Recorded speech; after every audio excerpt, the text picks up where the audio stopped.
Ngayong araw ay papasok ako sa CR ng mga babae na walang nakakaalam at gagamitin ko ito ng walang pag-aalinlangan. At ang tanong, paano kung may pumasok na babae sa CR na ito?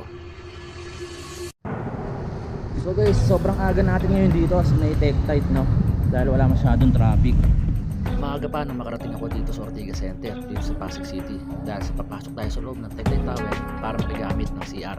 Usually, pag ganitong oras, sobrang dami ng tao rito sa may pinaka-circle na entrance ng lobby ng Philippine Stock Exchange. Ang Tektite Tower ay matatagpuan sa Ortigas Center dito sa Pasig City. Napapagitna nito ng San Miguel Avenue at Meralco Avenue. At dito nyo rin makikita ang Antel Global, Park Royal at IBP Tower.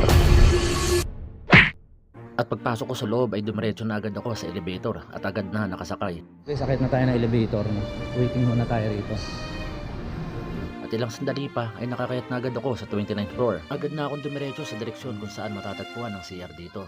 Dahil sa sobrang lamig ng panahon ay madalas akong mahihi at kailangan gumamit ng comfort room. At pagpasok ko sa loob ay ito ang bumungad sa akin. Sobrang linis, mabango at maganda. Maayos ang mga urinals, bowls at ang sinks nito. At literal na masasabi mo na pwede kang matulog sa sahig nito sa sobrang kintab at linis nito. Ang galing!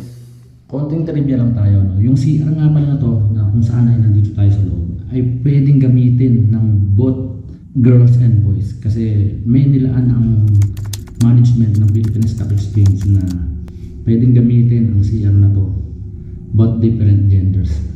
Tama ang narinig nyo, ang pamunuan ng Tektite Tower ay naglaan ng isang CR para sa both gender comfort room. Pero sa kabila ng lahat ng ito ay wala pa akong nakitang babae na pumasok sa loob nito. Dahil dito sa floor na ito ay may comfort room na para sa babae lamang at meron din para sa mga lalaki.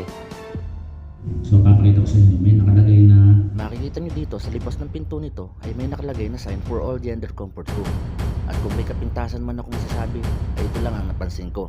so, yung tissue dispenser na dapat na nakalagay dun sa may wall, makikita natin nandito lang. So ito lang siya.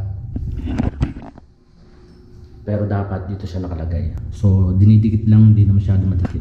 At kung mabibigyan nga ako ng pagkakataon na i-rate ang CR na ito, ay bibigyan ko ito ng 10 out of 10 dahil sa mga 5-star hotel ang kalinisan nito. At sa pamunuan ng building na ito ay sobra akong nagpapasalamat dahil sa pagpapagamit sa amin ng libre at walang anumang binabayaran.